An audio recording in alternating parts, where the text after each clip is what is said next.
Hey kids, this is Ivan. How you doing?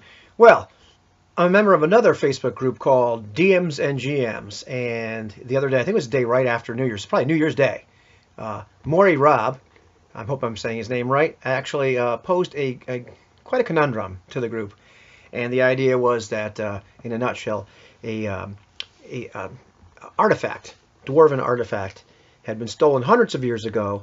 The party finds this artifact in a cave, and the artifact needs to be given back to the rightful owners of the dwarven lords for some particular reason. It's got a thing it's going to do or whatever. You know, and player refuses to let go of it. I'm keeping it. And so the question he posed to people was, well, how do I get what should I do? What should I give this guy in order for him to give this back and all this, you know, stuff. And so the discussion started back and forth. And so I want to talk to you a little bit about plans and goals for your campaign versus discovery.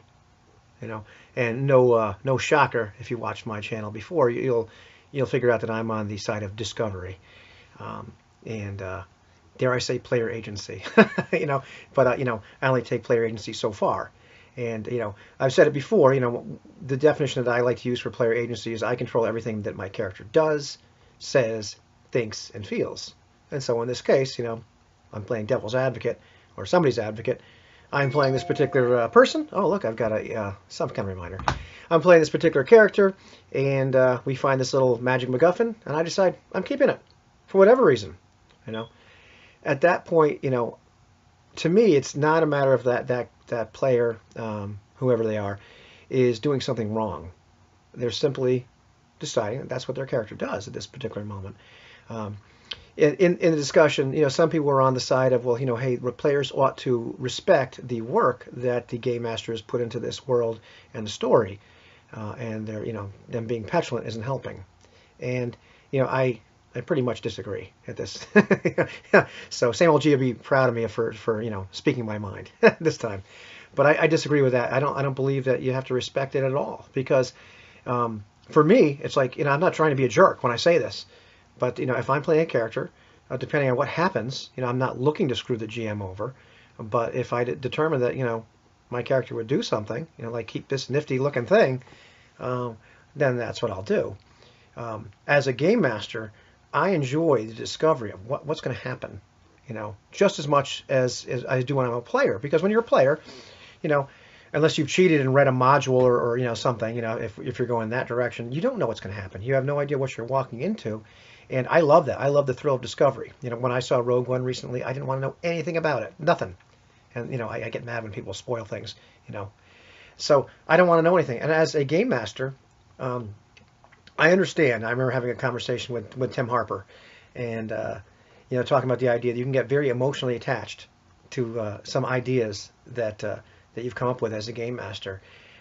But you know what? The players can go off in a completely different direction. And the nifty thing that you thought might have happened, the nifty story that you had concocted in your head about this great, dwarven axe and the dwarf lords and what, nifty thing was going to happen, and they're going to, whatever was supposed to happen, all get shot to heck because, the players go ahead and do something else. The other side of all this is, though, that I believe that the world ought to be, whatever game you're playing, whatever kind of game world, doesn't really matter whether it's fantasy or sci-fi or whatever. It really doesn't matter at all. There ought to be real consequences, And so a lot of people kind of brought this up. The idea that, okay, say the players keep this particular item, and the dwarves want it. Well, maybe the dwarves will go and try to get it back. You ain't all that special, kid. Is the point.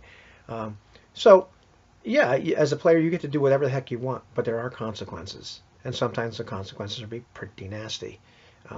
And the trick with all that, though, is, and I think I even mentioned it in the comment on the thread itself, was when consequences happen, as a GM, you have to be careful not to make the consequences happen because you're mad as a game master and you're punishing the players or trying to get them back in line with your story, or just that you're simply upset that they did something you didn't expect or didn't want them to. The consequences should happen as the logical, consequences that would happen if the game world were real, and if the people that they were dealing with were real, whether they were dwarves or humans or whatever, little green men, doesn't make a difference. You get the idea. So yeah, that's kind of my take on that. I personally love discovery. I like to see what happens as a game master. There's the idea I had in my head, but then there's the real story, what the players and the characters did and how the world reacted to them, and this whole give and take. That to me is a lot more fun.